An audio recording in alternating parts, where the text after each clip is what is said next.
اللہ وکفا والصلاۃ والسلام علی عبادہ الذین اصطفیٰ اما بعد فاعوذ باللہ من الشیطان الرجیم بسم اللہ الرحمن الرحیم ولا تقربوا الزنا انہ کان فاحشۃ وساء سبیلا ولا تقتلوا النفس التي حرم الله إلا بالحق ومن قتل مظلوما فقد جعلنا لوليه سلطانا فلا يسرف في القتل إنه كان منصورا صدق الله العظيم رب اشرح لي صدري ويسر لي أمري واحلل عقدة من لساني يفقهوا قولي اللهم ربنا ألهمنا رشدنا واعذنا من شرور أنفسنا اللهم ارنا الحق حقا وارزقنا اتباعه وارنا الباطل باطلا وارزقنا اجتنابه آمین یا رب العالمین۔ سورہ بنی اسرائیل کے تیسرے اور چوتھے رکوع میں سے 9 آیات کا مطالعہ ہم کر چکے ہیں۔ اب یہ چوتھے رکوع کی پہلی آیت تو ہمارے سابقہ درس میں آ چکی تھی، اس کے بعد کی 2 آیات ہیں جو ابھی تلاوت کی گئیں، پہلے ان کا ترجمہ کر لیجئے۔ وَلَا تَقْرَبُوا الزِّنَا، اور زنا کے قریب بھی مت جاؤ، زنا کے قریب بھی مت پھٹکو۔ اِنَّهُ كَانَ فَاحِشَةً، یقیناً وہ بہت بے حیائی کا کام ہے، وَسَاءَ سَبِيلًا، اور بہت برا راستہ ہے۔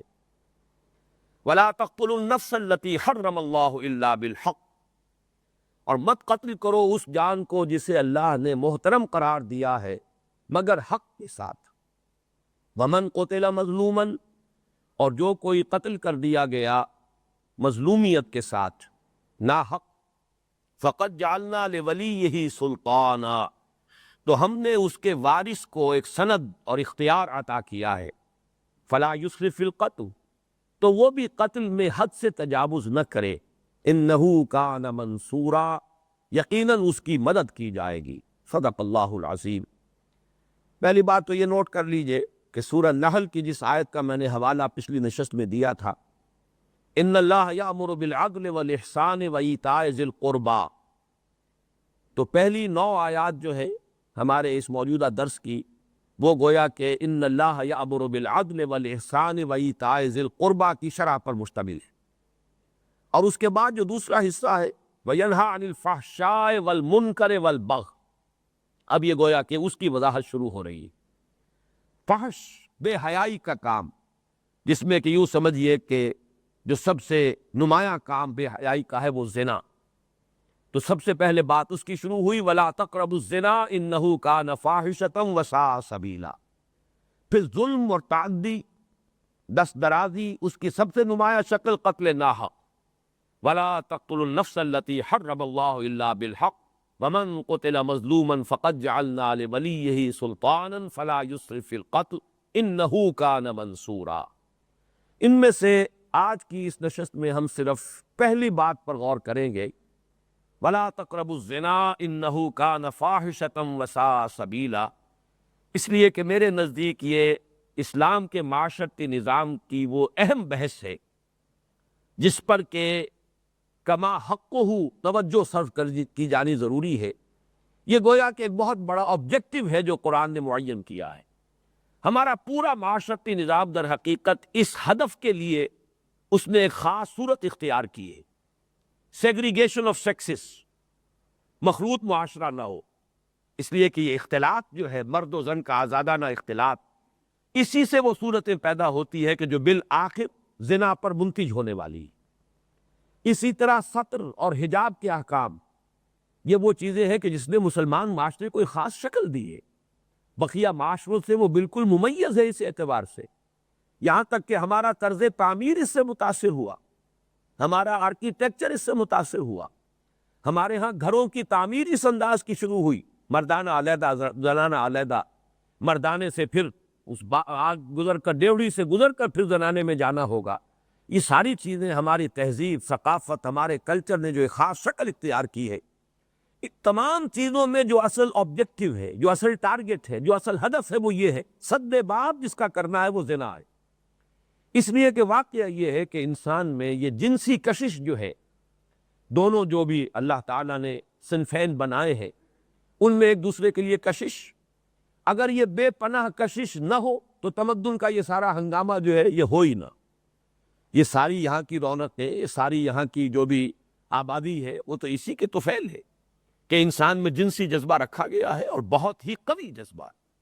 یہ میں سمجھتا ہوں کہ اس دور کی ایک بہت بڑی منافقت ہے، انٹلیکچول ہپوکریسی ہے یہ، کہ ایک طرف تو مانتے ہیں کہ بہت بڑا عالم نفسیات فرائیڈ، کہ وہ گویا کہ جدید نفسیات کا بابا آدم، اور اس میں کوئی شک نہیں، میں خود تسلیم کرتا ہوں کہ اس کی آبزرویشنز جو ہے وہ بڑی گہری ہے، اور میں بہت مرتبہ اس کا تذکرہ کر چکا ہوں کہ اس نے جو انسان کے باطنی شخصیت کے جو 3 لیولز معین کیے، اِڈ یا لیبیڈو، اور پھر ایگو، اور پھر سپر ایگو، واقعہ ہے جو بالکل ٹیلی کرتے ہیں قرآن مجید نے جو 3 لیولز دیے، نفس ہے، قلب ہے، روح ہے. یہ دوسری بات ہے کہ اس نے ان کی تعبیر مختلف کی ہے. ایگو کو جو ڈیفائن کرتا ہے یا سپر ایگو کا جو بھی اس کا پس منظر بیان کرتا ہے وہ غلط ہے، لیکن یہ بات بھی کم نہیں ہے کہ اس نے دیکھ لیا ہے کہ یہ 3 لیولز ہیں انسان کی باطنی شخصیت کے اندر. ایک اس کا نفس ہے، اور اس میں تو ظاہر بات ہے کہ اس میں کسی شک و شبے کی اختلاف کی گنجائش نہیں. ان النفس لامارۃ بالسوء، یہ اِڈ یا لیبیڈو جو ہے یہ تو بڑا منہ زور گھوڑا ہے انسان کا، جو بھی اس کے حیوانی جبلتیں ہیں ان سب کا مجموعہ جو ہے اسے آپ کہیں گے کہ یہ اِڈ یا لیبیڈو ہے. اس کے بعد ایگو ہے جو انہیں کنٹرول کرنے کی کوشش کرتی ہے. سب سے زیادہ اختلاف جو ہوتا ہے وہ سپر ایگو کی تعریف اس پر ہوگا کہ اس کی کیا ڈیفینیشن ہے اور اس کی آپ کیا تعبیر کرتے ہیں. ہمارے نزدیک وہ روح ہے، روح ربانی جو انسان میں پھونکی گئی ہے، وہ ڈیوائن سپارک جو ہے وہ سپر ایگو ہے. قلب کے اوپر یا سپر ایگو کا اثر ہوگا اور یا پھر نفس امارہ اس کے اوپر حاوی ہو جائے گا، اور اسی سے انسان کی 3 کیفیات وجود میں آئیں گی. یا تو ان النفس لامارۃ بالسوء، انسان خالص جو ہے حیوان بن جائے گا، شہوت پرست، خواہشات و جذبات کا غلام. یا دوسری کیفیت ہوگی نفس مطمئنہ، کہ در حقیقت وہ روح ربانی جو ہے اس کا تسلط ہے قلب کے اوپر، اور قلب اس سے منور ہو چکا ہے، جس سے کہ پورا انسانی وجود جو ہے وہ بھی منور ہو جاتا ہے. یا پھر بین کی کیفیت ہے، کبھی ادھر کبھی ادھر، کبھی قلب کا رخ جو ہے وہ نفس امارہ کی طرف ہو گیا ہے تو انسان کسی بدی میں، معصیت میں، برائی میں ملوث ہو گیا ہے. کبھی اس کی طبیعت جو ہے اس کے اندر نیکی کی طرف رغبت پیدا ہوتی ہے، نفس لوامہ جس کی قسم کھائی گئی ہے. یا لا اقسم بیوم القیامت ولا اقسم بالنفس اللوامہ. بہرحال یہ میں نے تذکرہ کیا ہے کہ فرائیڈ کی جو یہ ایکویٹی آف ویژن ہے، آبزرویشن، میں اس کا بہت قائل. اسی طریقے سے اس میں کوئی شک نہیں کہ انسان کے اندر، اور جملہ حیوانات میں بھی ہے اور انسان میں بھی ہے، یہ جو بھی سیکس کا ایک یہ سیکشول ارج ہے، جنسی جذبہ بہت پاورفل، اس میں جہاں تک بات بڑھا دی ہے وہ یقیناً وہ گمراہی ہے. کہ اگر ماں بھی محبت بڑی نگاہ سے بیٹے کو دیکھ رہی ہے تو شاید اس میں بھی سیکس ہے، اور باپ بھی اگر بیٹی سے کوئی محبت کا اظہار کر رہا ہے، شفقت کا اظہار کر رہا ہے تو اس میں بھی اسے سیکس نظر آتا ہے، وہ سیکس ہی سیکس ہے. لیکن یہ کہ اس میں کوئی شک نہیں ہے، یہ ہے بہت پاورفل انسٹنکٹ انسان کا، اور جتنا یہ زوردار ہے اتنا ہی اس کو کنٹرول میں رکھنا مشکل ہے. اس کے لیے اس کو قابو میں رکھنا، اس منہ زوردار گھوڑے کو لگام دینا جو ہے وہ آسان کام نہیں ہے.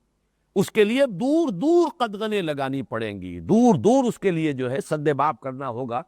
کہ جیسے لائق پور کا گھنٹہ گھر ہے، اگر آپ روکنا چاہتے ہیں کوئی جلوس جو ہے گھنٹہ گھر نہ پہنچے تو سارے جو بازار ہیں ان سب کو روکنا ہوگا، ورنہ 2 بازار آپ نے روک دیے تو وہ تیسرے چوتھے دروازے سے اور بازار سے جو ہے وہ جلوس پہنچ جائے گا. اگر گھنٹہ گھر نہیں پہنچنے دینا ہے تو وہ سارے بازار جو ہے ان سب کو کی ناکہ بندی کرنی پڑے گی. اسی طرح یہ ہے کہ زنا کا سد باب کرنے کے لیے دور دور تک قدغنیں لگانی پڑی ہے، اور یہ ہے در حقیقت اسلامی معاشرے کو اور اسلام کے طرز معاشرت کو بقیہ معاشروں سے ممیز کرنے والی چیز. میں نے عرض کیا تھا کہ اس ضمن میں اس مرتبہ یہ منتخب نصاب کے دروس ویسے تو پہلے بھی بہت ہوئے ہیں، لیکن میں اس مرتبہ چاہتا ہوں کہ چاہے سرسری طور پر لیکن خاص طور پر اس معاملے میں قرآن مجید میں جو احکام آئے ہیں ان کا ایک ہمارے سامنے جو ایک اس کا جائزہ جو ہے وہ برڈز آئی ویو ضرور لے لیا جائے. سورہ احزاب کی آیات لگاؤ گے، اس میں سب سے پہلی بات جو نوٹ کرنے کی ہے وہ یہ ہے کہ عرب کے معاشرے میں ہمیں معلوم ہے پردہ نہیں تھا، پردہ نام کی کسی شے سے وہ واقف نہیں تھے. تبرج جاہلی یہ ان کے ہاں کھلا تھا، عورتیں بن سنور کر اور وہ باہر نکلتی تھی اس میں ان کے لیے نزدیک کوئی بری بات نہیں تھی، کوئی اس میں کوئی قباحت کا پہلو نہیں تھا۔ پھر جیسا کہ معلوم ہے ان کے شعراء جو ہے اپنی وہ عشقیہ کہانیاں جو ہے برملا بیان کرتے تھے، کھلم کھلا ان کا تذکرہ ہوتا تھا، تو یہ پس منظر جو ہے ذہن میں رکھیے۔ اور قرآن نے چونکہ جو بھی اصلاح کی ہے وہ تدریجاً کی ہے، جیسے شراب کو پہلے ہی دن جو ہے حرام نہیں کر دیا گیا، بلکہ تدریجاً پہلے یہ کہا گیا اس میں کچھ نفع بھی ہے، کچھ بھلائی بھی ہے، لیکن اس کا گناہ کا پہلو جو ہے وہ زیادہ ہے بھلائی کے پہلو سے۔ پھر اگلا حکم آیا کہ جب شراب کے نشے میں ہو تو نماز کے قریب بن جانا۔ پھر اس کے بعد آخری سورہ مائدہ میں حکم آ گیا اب اس سے بالکل اجتناب کرو، یہ برے کام ہے۔ اسی طریقے سے اس پردے کا معاملہ جو ہے وہ بھی تدریجاً اس معاشرے کے اندر قرآن مجید نے اور نبی اکرم صلی اللہ علیہ وسلم نے جو اصلاحات نافذ کی ہیں ان میں تدریج ہے۔ اس تدریج میں سب سے پہلی بات یہ نوٹ کیجئے کہ سب سے پہلے اسوہ بنایا گیا ہے ازواج مطہرات کو۔ چیریٹی بگنز ایٹ ہوم، جو اصلاحات بھی شروع کی ہے محمد الرسول اللہ صلی اللہ علیہ وسلم نے، گویا کہ اس کے لیے فطری تدریج بھی یہی ہونی چاہیے تھی کہ اس کا آغاز خود حضور صلی اللہ علیہ وسلم کے اپنے گھر سے ہوتا۔ یہی وجہ ہے اب سورہ احزاب کی یہ آیات ہے، نوٹ کیجئے، یہ اس کا چوتھا رکوع ہے۔ یا ایھا النبی قل لازواجک ان کنتن تردن الحیاۃ الدنیا وزینتها فتعالین امتعکن واسرحکن سراحا جمیلا۔ یہاں صرف لفظی ترجمہ ہم کریں گے، یہاں کیونکہ بات شروع ہو رہی ہے تو اس کو آپ نوٹ کرتے ہوئے آگے چلیے۔ اے نبی کہہ دیجئے اپنی بیویوں سے، اگر تم طالب ہو دنیا کی زندگی کی اور اس کی زینت اور زیبائش اور آرائش کی، تو آؤ کہ میں تمہیں ساز و سامان دے کر امتعکن و اسرحکن سراحا جمیلا، پھر تمہیں خوبصورتی کے ساتھ اپنے گھر سے رخصت کر دوں۔ میرے گھر میں رہنا ہے تو تمہیں کچھ اور فیصلہ کرنا ہوگا، دنیا کی طالب بن کر نہیں، اور دنیا کی زیبائش و آرائش کی طالب بن کر میرے گھر میں نہیں رہ سکتی۔ میرے گھر میں رہنا تو کیا ہوگا، وَإِن كُنتُنَّ تُرِدْنَ اللَّهَ وَرَسُولَهُ وَالدَّارَ الْآخِرَةَ، اگر تم طالب ہو اللہ کی، اس کی رضا کی، اس کے رسول کی اور آخرت کے گھر کی، فَإِنَّ اللَّهَ أَعَدَّ لِلْمُحْسِنَاتِ مِنْكُنَّ أَجْرًا عَظِيمًا، تو اللہ تعالیٰ نے تم میں سے جو بھی نیکوکار ہوں گی، اس روش کو اختیار کریں گی، ان کے لیے بہت بڑا اجر فراہم کیا ہے۔ یا نساء النبی من یات منکن بفاحشۃ مبینۃ یضاعف لہ العذاب ضعفین، اے نبی کی بیویوں، تم میں سے جو کوئی بھی بالفرض کسی بے حیائی کا ارتکاب کرے گی تو اسے سزا دگنی دی جائے گی۔ وَكَانَ ذَلِكَ عَلَى اللَّهِ يَسِيرًا، اور یہ اللہ تعالیٰ پر بہت آسان ہے، اسے بھاری نہ سمجھنا کہ نبی کی بیویوں کو کیسے سزا دے دے گا۔ وہ نبی کی بیویاں ہو یا کسی اور کی بیویاں ہو، اللہ کے عدل اور اللہ کے انصاف میں برابر ہے۔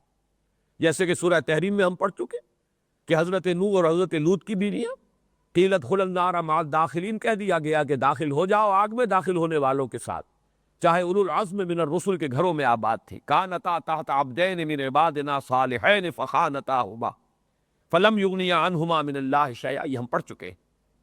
ومن یقنت منکن للہ ورسولہ وتعمل صالحا، اور جو کوئی بھی تم میں سے اطاعت کرے گی اللہ کی اور اس کے رسول کی اور نیک عمل کرے گی، نوتہا اجرہا مرتین، ہم اسے اس کا اجر بھی دیں گے دوہرا، واعتدنا لہا رزقا کریما، اور اس کے لیے ہم نے بہت ہی عمدہ رزق فراہم کیا ہے۔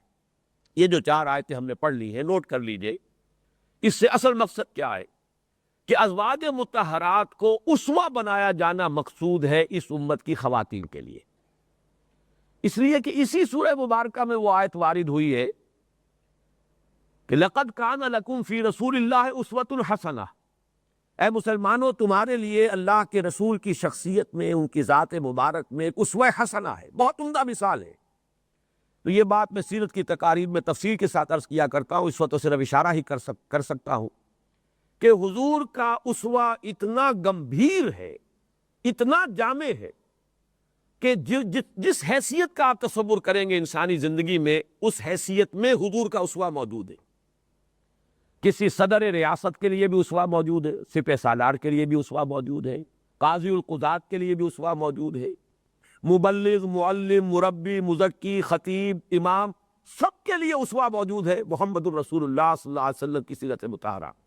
جتنی ممکنہ حیثیتیں ہو سکتی ہیں انسانوں کی، باپ کے لیے بھی اسوہ ہے، دامادوں کے لیے بھی اسوہ ہے، جو خسر ہو ان کے لیے بھی اسوہ ہے، کس کے لیے اسوہ نہیں؟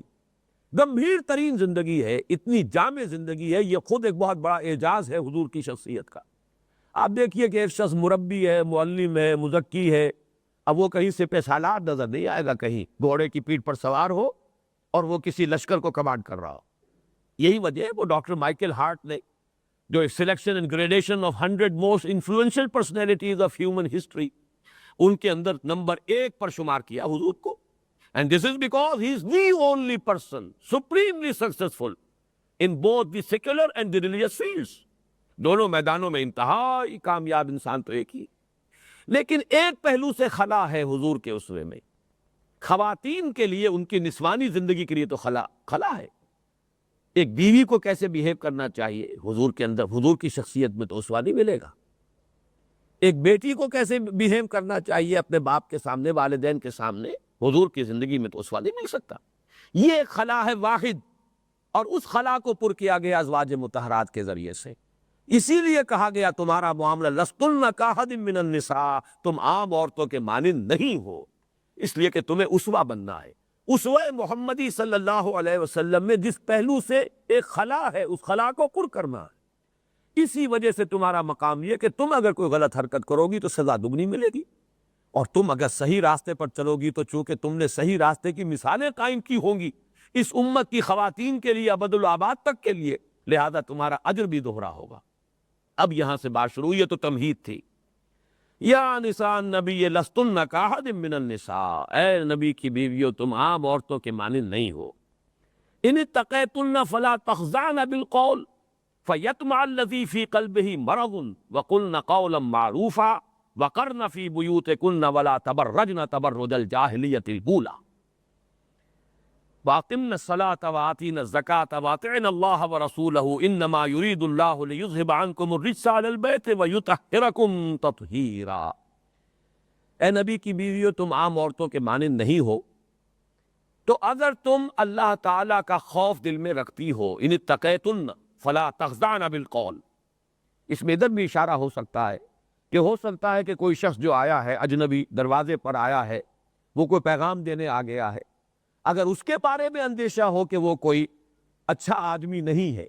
یہ دونوں یہاں پر تقویٰ کے مفہوم دونوں ہوں گے کہ حضور کے گھر میں کسی زوجہ محترمہ کے دروازے پر کوئی شخص آ گیا ہے کہ حضور نے یہ پیغام دیا، حضور نے فلاں شے منگائی ہے یا یہ ہے، تو ایک تو یہ کہ اللہ کا تقویٰ، ان اتقیتن، اس کا تقاضا یہ ہوگا جو آگے آ رہا ہے. اور یہ بھی کہ اگر اندیشہ ہو کہ یہ آدمی جو ہے، یہ اگر تو جانا پہچانا آدمی ہے، اس کا تقویٰ معلوم ہے تو بات اور ہوگی، لیکن یہ کہ ان اتقیتن، اگر تمہیں خوف ہو، تمہیں تقویٰ ہو، تمہیں اندیشہ ہو، فلا تخضعن بالقول، تو اپنی آواز میں لوچ پیدا نہ کرو. اب ظاہر بات ہے کہ عورت کی آواز کے اندر بھی اللہ نے ایک کشش رکھی ہے مرد کے لیے. ایک حسن ہے نسوانی، اس کا جو بھی اس کے محاسن ہے، اس میں اس کی آواز کا بھی پہلو ہے، اس میں بھی ایک کشش ہے. اور آواز کا انداز جو ہے اس کے اندر سینکڑوں پیغامات مضمر ہوتے ہیں. وہ صرف اس آواز کے انداز میں، لوچدار آواز ہے، اس کے اندر خود بخود چاہے وہ وربل کوئی میسج نہیں ہے، لیکن اس انداز کے اندر بھی کوئی میسج موجود ہوتا ہے. لہذا احتیاط کا تقاضا، کرخت آواز میں بات کرو. فلا تخضعن بالقول فیطمع الذی فی قلبہ مرض، ایسا نہ ہو کہ تم کوئی آواز جو ہے نرمی کی بات کرو اور اس سے کسی ایسے شخص کے دل میں، جس کے دل میں روگ ہے. منافقین معاشرے میں موجود تھے، وہ سکینڈلز اٹھانا چاہتے تھے حضور کی شخصیت کے بارے میں. حضرت عائشہ صدیقہ رضی اللہ تعالیٰ عنہ پر تہمت لگی ہے، اور کس درجے مسئلے نے شدت اختیار کی ہے، کس درجے جو کرائسس پیدا ہوا ہے. تو ذرا سی بھی کہیں تمہاری طرف سے کوئی بات، چاہے تم تو اپنی طرف سے صاف دلی میں اور شرافت اور مروت کے اندر کوئی شریفانہ انداز تکلم اختیار کرو، لیکن یہ فیطمع الذی فی قلبہ مرض، ایسا نہ ہو کہ کوئی شخص جو ہے وہ روگی دل والا وہاں آیا ہوا ہو اور اس کے دل میں خامخواہ کوئی امید پیدا ہو جائے اور کسی طرح کی خواہش انگڑائیاں لینے لگے. وَقُلْنَ قَوْلًا مَعْرُوفًا، بات کیا کرو تو بڑے معروف انداز کے اندر، اور جو ضروری بات ہے جواب دینا ہی پڑ جائے اتنا جواب دو، اس سے زیادہ گفتگو کی ضرورت نہیں. یہ یہاں سے سٹارٹ ہو رہی ہے بات اصلاح کی. وَقَرْنَ فِي بُيُوتِكُنَّ وَلَا تَبَرَّجْنَ تَبَرُّجَ الْجَاهِلِيَّةِ الْأُولَىٰ، اور قرار پکڑو اپنے گھروں میں. گھر ہے اصل جگہ عورت، یہ ہے اس کا مقام. یہ چار دیواری در حقیقت یہاں اس کو محدود اپنے آپ کو رکھ کر اپنے فرائض ادا کرنے چاہیے. وقرن فی، یہ ایک ایک لفظ کے اندر پورا فلسفہ موجود ہے. عورت کا اثر میدان کار اس کا گھر ہے. اس کے بارے میں اگرچہ اختلاف ہے، یہ وقار سے بنا ہے، یعنی بڑے وقار کے ساتھ اور بڑی عزت کے ساتھ اپنے گھروں میں رہو. باہر نکلنا بلا ضرورت، اگر تو کوئی بہت شدید ضرورت ہو، مجبوراً نکلنا پڑے تو اور بات ہے. بلا ضرورت عورت کا گھر سے نکلنا ہی اس کے نسوانی وقار کی منافی ہے. وقرن فی بیوتکن، یہ تمہارے وقار کے بھی منافی. اور ایک رائے یہ کہ یہ قرار سے بنا ہے، قرار پکڑو مضبوطی کے ساتھ، ٹکی رہو اپنے گھروں کے اندر، تمہاری اصل جگہ تمہارے گھر ہے. وقرن فی بیوتکن ولا تبرجن تبرج الجاہلیۃ الاولی. تبرج کہتے ہیں، بروج کہتے ہیں کسی نمایاں شے کو. برجیاں ہوتی تھی، جو شہر ہوتے تھے ان کے گرد فصیلیں، فصیلوں میں برجیاں، تو دور سے جب قافلے آتے تھے تو انہیں وہ برجیاں پہلے نظر آتی تھی، سب سے زیادہ نمایاں شے. تو تبرج کہتے ہیں نمایاں ہونا، نگاہوں میں کھبنے کی کوشش کرنا. یہ جو ہے بہرحال ایک انسان، عورت کی ایک فطرت ہے. اللہ تعالیٰ نے جو اس کے اندر کشش رکھی ہے، اگر اس کے اندر تقویٰ نہیں ہے، وہ اپنے نفس کو پورے طور پہ کنٹرول میں رکھے ہوئے نہیں ہے، تو بے قابو ہو کر طبیعت کی ایک فطری خواہش جو ہے کہ میں نگاہوں میں آؤں، میں نگاہوں میں کھوبوں، میرا یہ جو حسن ہے وہ لوگوں کی توجہ ادھر منعطف ہو. تو یہ ہے تبرج. بلا تبرجن تبرج الجاہلیۃ الاولی. اور مت بن سمر کر اور گھروں سے باہر نکلو اور لوگوں کی نگاہوں کا مرکز بننے کی کوشش کرو، جیسے کہ پچھلی جاہلیت کے دور میں تمہارے ہاں رواج رہا ہے. جو کچھ بھی عورتیں کرتی رہی ہیں اس روش کو ترک کر دو. اقمن الصلاۃ وآتین الزکاۃ واطعن اللہ ورسولہ. اور نماز قائم کرو، زکوٰۃ ادا کرو، اللہ کی اور اس کے رسول کی اطاعت گزاری کرو. انما یرید اللہ لیذھب عنکم الرجس اہل البیت. اے نبی کے گھر والیو، اللہ تو یہ چاہتا ہے کہ تم سے ہر طرح کی گندگی کو، برائی کو بالکل صاف اور پاک کر دے. وَيُطَهِّرَكُمْ تَطْهِيرًا. اس طرح پاک کر دے کہ کہیں کوئی آلائش کا کوئی امکان بھی باقی نہ رہے.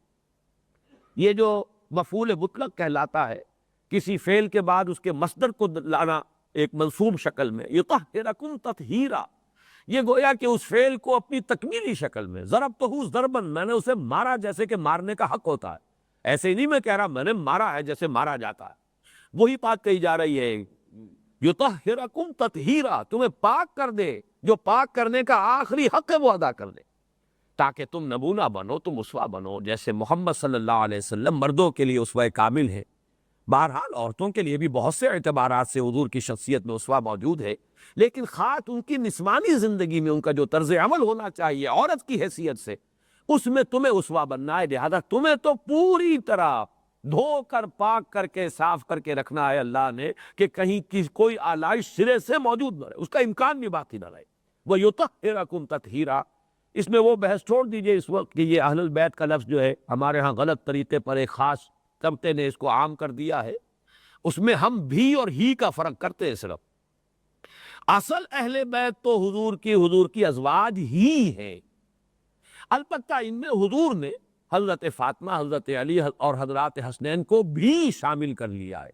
اس بھی میں کوئی حرج نہیں ہے. حضور نے اگر ان کو بھی شامل کر لیا ہے، آپ کی محبت کا تقاضا ہے. حضرت فاطمہ، حضرت علی اور حضرات حسنین یہ بھی ہے اہل بیت. لیکن یہ کہ وہاں الٹا کر دیا گیا، ان کو ہی اہل بیت بنا دیا گیا، یہ در حقیقت بہت بڑی گمراہی ہے. اصل میں اہل بیت کا لفظ آتا ہے گھر والے، جیسے کہ ہم بھی بولتے ہیں ہمارے گھر والے. یہ کہہ رہے ہیں گھر والے کون ہیں؟ وہ آپ کی اہلیہ ہیں. اس اعتبار سے اہل البیت یہ گھر والی ازواج مطہرات. اور صاف ہے آیت بول رہی ہے، گفتگو کس سے ہو رہی ہے؟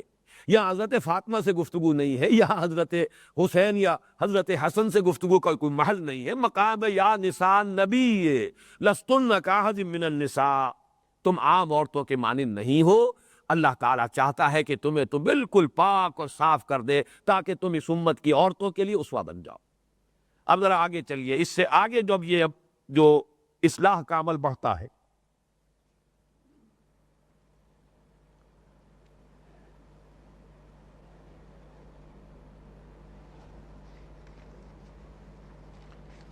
اس کے بعد کون سی آیت سے ہے؟ سورہ احزاب کی 53.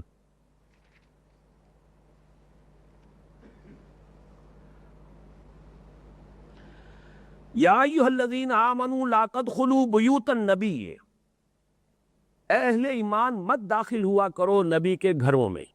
اب دیکھیے معلوم ہوتا ہے کہ اس سے پہلے چونکہ پردہ تھا ہی نہیں تو گھروں میں آمد و رفت سے آیا، سیدھا آدمی جو ہے چلا آ رہا ہے گھر کے اندر، جیسے آج کی مغربی معاشرت میں ہے، اور ہمارے ہاں بھی جن لوگوں نے اس معاشرت کو اختیار کر لیا سیدھے چلے آ رہے ہیں، کوئی روک ٹوک ہے ہی نہیں۔ تو اب یہاں پر اس عمل کا بھی آغاز کیا جا رہا ہے نبی کے گھر سے، جیسے ازواج النبی سے اس اصلاح کا آغاز کیا گیا، تو نبی کا گھر جو ہے سب سے پہلے اس میں داخلے پر پابندی لگائی جا رہی ہے۔ آگے آپ دیکھیں گے یہی مضمون پھر سورہ نور میں جب آیا یہ اس کو عام کر دیا گیا ہے، یہاں پہ ابھی صرف نبی کے گھر کے بارے میں۔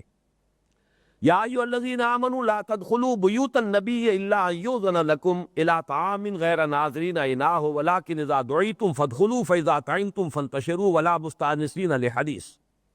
اے اہل ایمان مت داخل ہوا کرو نبی کے گھروں میں مگر یہ کہ تمہیں پکارا جائے، بلایا جائے، اجازت دی جائے کھانے کے لیے۔ حضور کے ہاں عموماً صحابہ کو بلایا جاتا تھا، دعوت طعام ہے، غیر ناظرین انا ہو، نہ یہ کہ پہلے ہی پہنچ کر وہاں پر بیٹھ جاؤ اور انتظار کرو کہ ابھی کھانا تیار ہوگا، جب کہا جائے کہ کھانا تیار ہے تب داخل ہو۔ ولیکن اذا دعیتم فادخلوا، جب تمہیں پکارا جائے، بلایا جائے کہ اب کھانا تیار ہے آ جائیے، تب گھروں میں داخل ہو۔ فاذا طعمتم فانتشروا، جب کھانا کھا چکو تب بھی وہاں بیٹھے نہ رہو بلکہ پھر منتشر ہو جاؤ، چلے جاؤ۔ ولا مستأنسین لحدیث، حضور ہی کی چاہے صحبت سے فیض یاب ہونے کا مقصد ہو لیکن پھر اس کے بعد دیر تک بیٹھے رہنا وہاں پر یہ صحیح نہیں ہے۔ ان ذالکم کان یؤذی النبی، تمہارا یہ طرز عمل نبی کو اذیت پہنچا رہا تھا۔ ہر ایک شخص کی اپنی پرائیویسی ہے، اپنی اس کی اپنے معمولات ہیں۔ اب کھانے کے بعد آپ بیٹھے ہوئے ہیں، حضور اپنی مروت، کمال شرافت و مروت کی وجہ سے کہتے نہیں تھے کہ اٹھ جائیے چلے جائیے، لیکن یہ کہ تمہیں اب اللہ تعالیٰ کی طرف سے حکم دیا جا رہا ہے۔ ولا مستأنسین لحدیث ان ذالکم کان یؤذی النبی فیستحیی منکم، تو نبی تو تم سے حیا کرتے رہے، اپنی شرافت اور حیا جو ہے فطری اس کی وجہ سے وہ تمہیں منع نہیں کرتے۔ واللہ لا یستحیی من الحق، اللہ کو حق کے بیان کرنے میں کوئی حیا مانے نہیں ہے۔ وَإِذَا سَأَلْتُمُوهُنَّ مَتَاعًا فَاسْأَلُوهُنَّ مِنْ وَرَاءِ حِجَابٍ، یہ لفظ آیا ہے قرآن میں پہلی مرتبہ حجاب۔ اور جب تمہیں نبی کی بیویوں سے، نبی کے گھر والوں سے کوئی چیز مانگنی ہو تو پردے کے اوٹ سے مانگو، یہ حجاب ہے۔ اب یہ ہے کہ جو حائل کیا جا رہا ہے، ورنہ وہاں عرب کی معاشرت میں گھروں پر پردہ ہوتا ہی نہیں تھا، دروازے کھلے ہوئے ہیں، آنا جانا ہو رہا ہے، پردے کا کوئی تصور نہیں، سیگریگیشن آف سیکسز کا کوئی وہاں تصور موجود نہیں تھا۔ لیکن یہاں فرمایا جب کچھ مانگنا ہو تو پردے کے اوٹ سے مانگو۔ معلوم ہوا کہ اب کوئی شے ہے جو درمیان میں حائل ہونی چاہیے، ادھر ازواج مطہرات ہیں، نبی کے گھر والے ہیں، ادھر تمہیں کوئی شے مانگنی ہے تو پردے کے پیچھے سے مانگو۔ ذالک اطہر لقلوبکم وقلوبہن، ذرا غور کیجئے، یہاں میں جو بات کہہ رہا تھا بیچ میں رہ گئی کہ بڑی منافقت ہے، انٹلیکچوئل ہیپوکریسی، کہ ایک طرف فرائیڈ کو مانا جاتا ہے کہ وہ بابائے نفسیات جدید ہے، دوسری طرف یہ ہے کہ لوگ ان چیزوں کو کہتے ہیں، یہ مولویوں کے ذہنوں میں یہ تصورات ہوتے ہیں، مولویوں کو اس کی فکر ہوتی ہے، بس گویا کہ ان لوگوں کے ہاں تو سرے سے یہ چیزیں موجود ہی نہیں۔ حالانکہ یہاں قرآن مجید نے اس قدر وضاحت کی ہے، ذالک اطہر لقلوبکم وقلوبہن، ازواج مطہرات کو بھی مستثنیٰ نہیں کیا اس سے، چاہے وہ نبی کی بیویاں ہیں لیکن عورتیں ہیں، عورت ہونے کے ناطے وہ جذبات جنسی ہر ایک کے اندر موجود ہے۔ عورت کون سی عورت؟ ازواج مطہرات، امہات المومنین۔ تمہارا پردے کے اور سے چیز کا مانگنا زیادہ پاکیزہ ہوگا تمہارے دلوں کے لیے بھی، ان کے دلوں کے لیے بھی، اس لیے کہ نامحرم کے چہرے پر نگاہ پڑنے سے نہ معلوم کیا کچھ فتنے جو ہے انسان کا نفس اٹھا سکتا ہے، اور وہ انسان کے اختیار میں نہیں ہوتا۔ وہ وسوسہ جو ہے، وہ شیطان جو ہے، وہ تو انسان کے اندر یجری من الانسان مجری الدم، وہ شیطان جو ہے وہ تو خون کے ساتھ گردش کر رہا ہے، وہ نہ معلوم کس وقت کون سا فتنہ اٹھا دے، کون سا خیال دل میں جما دے، کون سی جو ہے کوئی نگاہ جو ہے وہ کھب کر رہ جائے۔ لہذا ذالک اطہر لقلوبکم، اب قلوبکم میں تو کہا جا سکتا ہے کہ منافق بھی ہو سکتا ہے وہ شخص، لیکن قلوبہن یہ تو ازواج مطہرات کے لیے، اس کے سوا کسی اور کے لیے تو یہاں پر کوئی امکان ہے ہی نہیں۔ لیکن یہ ہے قرآن کا وہ بے انداز بیان کہ جہاں وہ حقیقت ہے، جو طبعی معاملات ہے، جو تمام انسانوں کے اندر موجود ہے، اس میں کہیں بھی کسی چیز کو جو ہے وہ اس طرح سے بیان نہیں کیا گیا ہے کہ کوئی بھی مستثنیٰ ہے اس سے، کسے باشد۔ اسی صورت میں وہ الفاظ بھی آئے خود حضور کے لیے کہ نبی اب آپ کے لیے آپ کے مزید نکاحوں پر پابندی ہے، اب آپ کسی اور عورت سے شادی نہیں کر سکتے، نکاح نہیں کر سکتے، تعدد ازدواج آپ کے لیے جتنا تھا وہ ہو چکا، اب حد لگ گئی ہے، آگے نہیں۔ وَلَوْ أَعْجَبَكَ حُسْنُهُنَّ، خواہ آپ کو ان میں سے کسی کا حسن کتنا ہی اچھا لگے۔ یہ الفاظ قرآن مجید محمد کے لیے استعمال کر رہا ہے صلی اللہ علیہ وسلم۔ وَلَوْ أَعْجَبَكَ حُسْنُهُنَّ، چاہے ان کا حسن جو ہے وہ کتنا ہی آپ کو اچھا لگ رہا ہو اور کتنا ہی آپ کے نگاہ میں کھم گئی ہو کوئی خاتون، لیکن اب مزید نکاح کی اجازت نہیں۔ یہ ایک علیحدہ مضمون ہے کہ وہاں پر وہ کیوں آیا ہے وہ حکم، اور اس سے پہلے تعدد ازدواج تھا تو اس کی حکمت کیا تھی، وہ یہاں میں اس وقت تفصیل میں نہیں جا رہا۔ میں جو قرآن کا انداز بیان ہے، وَلَوْ أَعْجَبَكَ حُسْنُهُنَّ، اور یہ الفاظ کس کے لیے؟ محمد الرسول اللہ صلی اللہ علیہ وسلم کے لیے، یہاں ازواج مطہرات کے لیے ہے۔ ذَلِكَ أَطْهَرُ لِقُلُوبِكُمْ وَقُلُوبِهِنَّ وَمَا كَانَ لَكُمْ أَن تُؤْذُوا رَسُولَ اللَّهِ وَلَا أَن تَنكِحُوا أَزْوَاجَهُ مِن بَعْدِهِ أَبَدًا، اور تمہارے لیے روا نہیں ہے کہ تم نبی کو ایذا پہنچاؤ، یعنی اگر کوئی سکینڈل کھڑا ہو جاتا ہے نبی کے ازواج مطہرات کے بارے میں، کوئی بات کسی کو خامخواہ کہنے کا موقع ہی مل جائے تو کتنی ایذا پہنچے گی۔ حضرت عائشہ صدیقہ رضی اللہ تعالی عنہا کے اس واقعے میں کتنی اذیت پہنچی حضور کو، تو اس کے لیے بڑی احتیاط کی ضرورت ہے۔ دور دور تک قدغنے ہو، دور دور تک سد باب ہو، دور دور تک راستوں کو جو ہے وہ روک دیا جائے، اور یہ کہ ان کے بعد بھی تم کبھی ان کی بیویوں میں سے کسی کے ساتھ نکاح نہیں کر سکتے۔ وَلَا أَن تَنكِحُوا أَزْوَاجَهُ مِن بَعْدِهِ أَبَدًا، اس لیے کہ وہ تو امہات المومنین کے حکم میں ہے، ان کے ساتھ نکاح نہیں ہو سکتا۔ یہ بھی اصل میں کچھ ایک سد باب کیا گیا تھا اس معاشرے میں، اس لیے کہ کچھ منافقین اس قسم کے سکینڈل بھی اٹھانے کی کوشش کر رہے تھے کہ کوئی پیغام جو ہے کسی طریقے سے کسی زوجہ محترمہ کو پہنچا دیا جائے کہ ٹھیک ہے ابھی تو آپ جیسے بھی ہیں قید نکاح میں ہے، لیکن یہ کہ اگر کسی وجہ سے آپ حضور کے انتقال کے بعد یہ ہے کہ میں نکاح کے لیے تیار ہوں، آمادہ ہوں، اس قسم کا بھی کوئی خیال کسی مسلمان کے دل میں نہ آئے، اور ازواج مطہرات کو درجہ دے دیا گیا امہات المومنین کا، تاکہ کسی بھی سکینڈل کا کوئی امکان برقرار نہ رہے۔ اس کے بعد فرمایا ان تبدو شیئا او تخفوہ فإن اللہ کان بکل شیء علیما، اگر تم کسی چیز کو ظاہر کرو گے تب بھی اور چھپاؤ گے تب بھی اللہ تو ہر چیز کا جاننے والا ہے۔ لا جناح علیہن فی آبائہن، اب یہ جو قدغنیں لگائی جا رہی ہیں ان میں کچھ مستثنیٰ کیے جا رہے ہیں، ایسا نہ ہو کہ ہر مرد جو ہے اس کے اوپر سمجھا جائے کہ یہ حکم جو ہے اس کے اوپر بالکل مساوی طور پر اس کا اطلاق ہو جائے گا۔ کوئی حرج نہیں ہے ان میں اپنے باپوں کے بارے میں، فی آبائہن، اور یہ چونکہ آیت زیادہ تفصیل سے آئے گی سورہ نور کے اندر تو میں وہاں عرض کروں گا۔ ولا ابنائہن، نہ ان کے بیٹوں کے بارے میں، ولا اخوانہن، نہ بھائیوں کے بارے میں، ولا ابناء اخوانہن، نہ اپنے بھتیجوں کے بارے میں، ولا ابناء اخواتہن، نہ اپنے بھانجوں کے بارے میں، ولا نسائہن، اور نہ اپنی جان پہچان کی عورتوں کے بارے میں، ولا ما ملکت ایمانہن، اور نہ ہی جو ان کی کنیزیں ہوں ان کے بارے میں، واتقین اللہ، اور اللہ کا تقوی اختیار کرے رکھو، ان اللہ کان علی کل شیء شہیدا، یقیناً اللہ تعالی ہر چیز پر گواہ ہے، نگران ہے۔ ان اللہ وملائکتہ یصلون علی النبی یا ایھا الذین آمنوا صلوا علیہ وسلموا تسلیما، ان الذین یؤذون اللہ ورسولہ لعنهم اللہ فی الدنیا والآخرۃ وأعد لهم عذابا مہینا، والذین یؤذون المؤمنین والمؤمنات بغیر ما اکتسبوا فقد احتملوا بہتانا واثما مبینا۔ ان تین آیات کا میں ترجمہ نہیں کر رہا کہ وہ اس مضمون سے متعلق نہیں ہے۔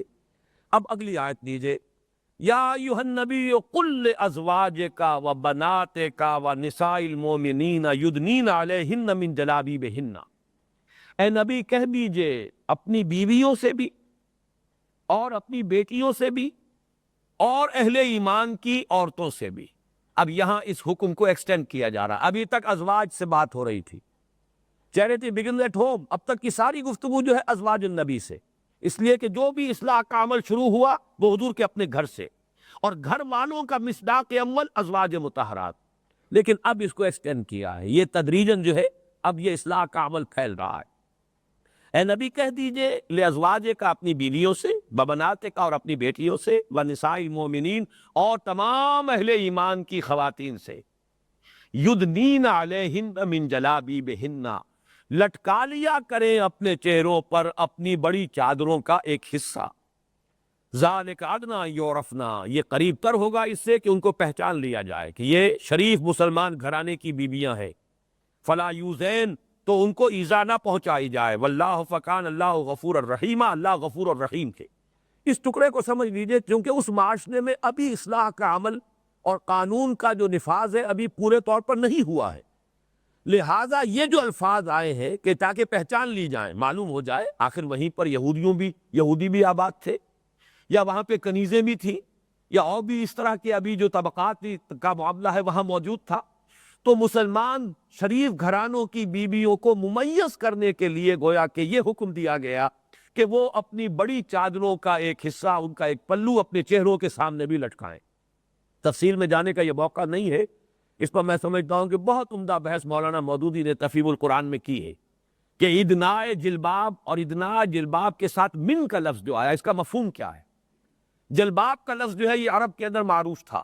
چادر یہ عرب کے لباس کا جز تھی، جس طریقے سے کہ آج بھی پٹھانوں کے لباس کا جز ہے. پٹھان کوئی نکلے گا چادر اس کے کندھے پر ہوگی، اور چادر ہی کی جو قدر و قیمت ہے اسی سے اس کا سٹیٹس معین ہوتا ہے. کتنی قیمتی چادر اس نے ڈالی ہوئی، دوشالہ کیسا ہے جو کاندھے پر پڑا ہوا ہے، وہ اس کے سٹیٹس کو معین کرتا تھا.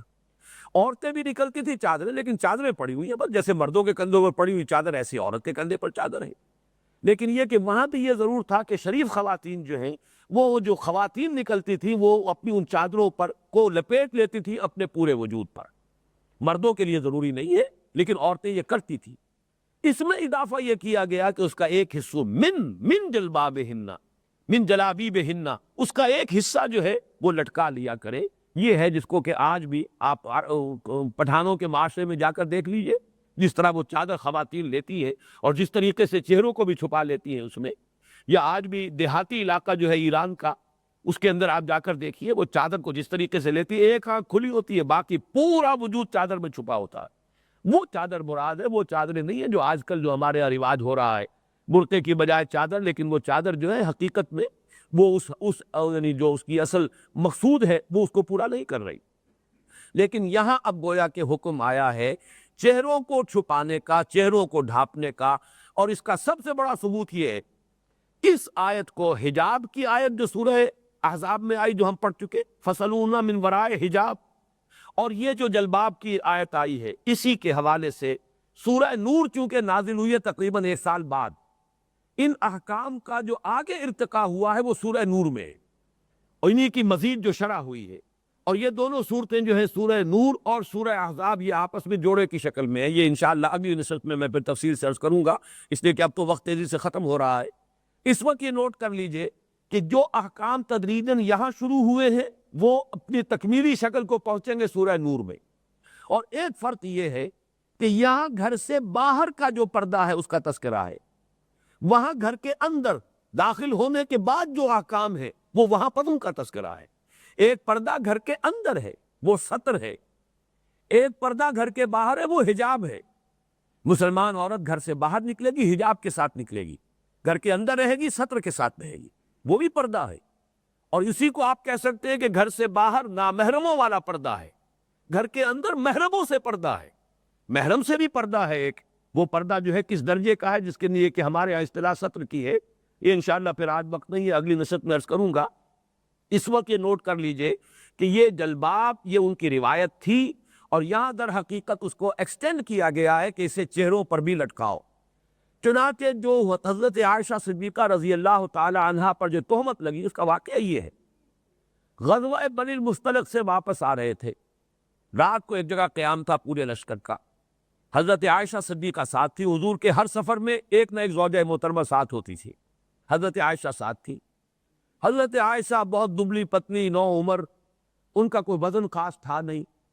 ہوتا یہ تھا کہ جہاں کہیں پڑاؤ ہوا، جو اونٹ کے اوپر جو کجاوا ہوتا تھا اس کو اتار کر حمال آتے تھے رکھ دیتے تھے، اس کے اوپر پردے بھی پڑے ہوئے، اسی میں حضور کے زوجہ محترمہ موجود ہیں.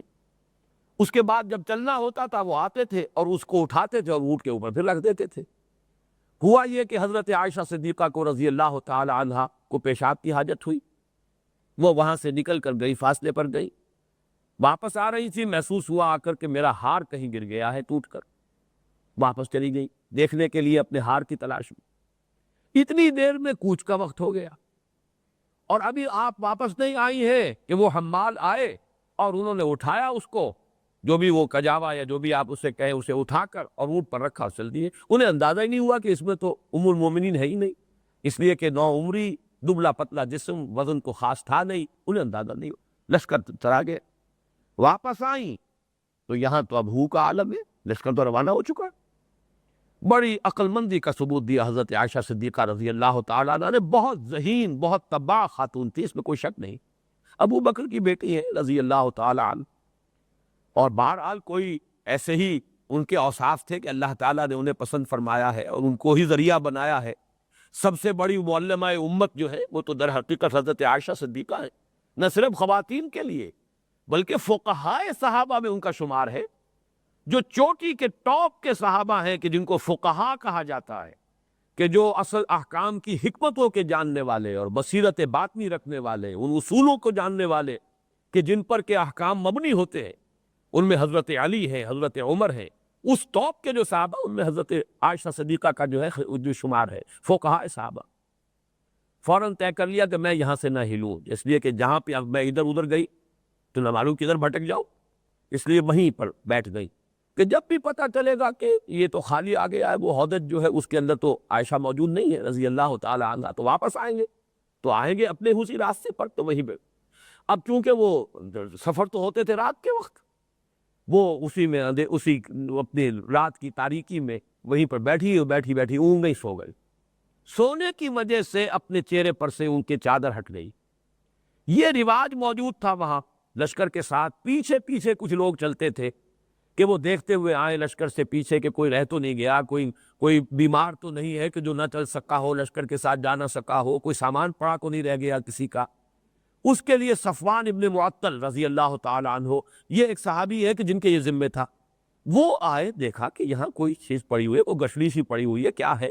قریب آ کر دیکھا تو حضرت عائشہ کا منہ کھلا ہوا تھا. پہچان لیا کہ یہ تو عائشہ ہے، زوج النبی صلی اللہ علیہ وسلم رضی اللہ تعالی عنہ. تو فوراً ان کے منہ سے نکلا انا للہ و انا الیہ راجعون. اسے کہتے ہیں ترجیع.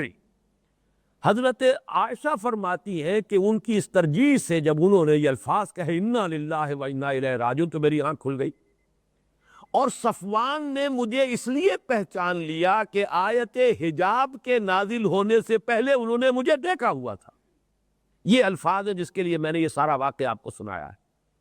اگر تو حضرت عائشہ کو دیکھا ہی نہ ہوتا حضرت صفوان نے تو کیسے پہچانتے کہ یہ عائشہ ہے؟ کوئی اور بھی خاتون ہو سکتی. لیکن چونکہ آیت حجاب، یہ آیت حجاب ہوئے فَاسْأَلُوهُنَّ مِنْ وَرَاءِ حجاب، اور اس سے ثابت ہوا. حضرت عائشہ فرماتی ہے کہ جیسے ہی میری آنکھ کھل گئی ان کے یہ انا للہ و انا الیہ راجعون پڑھنے سے، میں نے فوراً اپنی چادر اپنے چہرے پر کی. معلوم ہوا کہ چہرے کا پردہ ثابت ہے. جلباب اسی لیے ہے اس کا ایک پلو لٹکا لینا کہ چہرے کو چھپایا جائے. حجاب اسی لیے ہے کہ چہرے کو چھپایا جائے. اس لیے کہ انسان کے، عورت کے جسم میں جو بھی اس کے اور بھی اعضاء ہیں اللہ نے اس میں کشش رکھی ہے جنسی طور پر مردوں کے لیے، لیکن ظاہر بات ہے کہ حسن کا سب سے بڑا مظہر تو چہرہ ہے.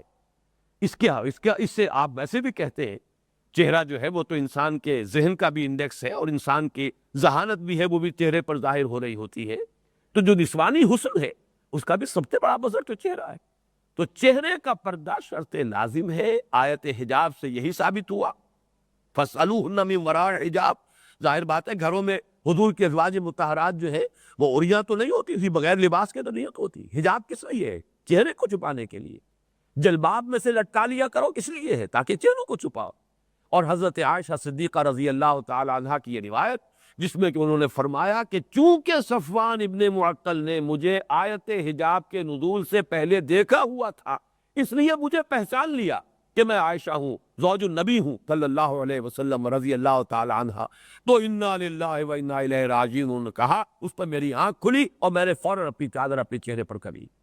پھر حضرت صفوان نے اپنا اونٹ بٹھا دیا، حضرت عائشہ اس پر سوار ہو گئی. وہ آگے آگے چلے، اس کی نکیل پکڑ کر اور لشکر میں جا کر ملا دیا. لیکن اسی کو پھر فتنے کی بنیاد بنا لیا، اس لیے کہ عبداللہ ابن ابی وہاں موجود تھا. اس نے کہا خدا کی قسم تمہارے نبی کی یہ بیوی بچ کر نہیں آئی ہے. یعنی یہ کہ بہرحال اب جو بھی انہیں لے کر آ رہا ہے اس کے ساتھ شاید ملوث ہو گئی ہو. معاذ اللہ ثم معاذ اللہ، یہ الفاظ ہماری زبان پر ہی نہیں آنے چاہیے. لیکن یہ جس طریقے سے کہ فتنہ اٹھا اور اس نے حضور صلی اللہ علیہ وسلم کو بھی نہایت کرم کے عالم میں جو ہے یہ آپ کا وقت جو ہے گزرا ہے، بہت تکلیف پہنچائی ہے. اسی کا ذکر یہاں آ رہا ہے، تمہارے لیے جائز نہیں کہ ایذا پہنچاؤ نبی کو، اور نبی کو ایذائیں اسی طور سے پہنچائی گئی، لیکن اس کے لیے یہ جو ہے پہلا حکم جو آیا ہے پردے کے ضمن میں، اور یہ سب کس لیے ہے؟ زنا کا سد باب، جو محرکات ہو سکتے ہیں، جو اختلاط ہے، جو مرد اور عورت کے مابین جو جنسی کشش ہے، جو بہت ہی قوی ہے، اس کا راستہ روکنے کے لیے، اس کو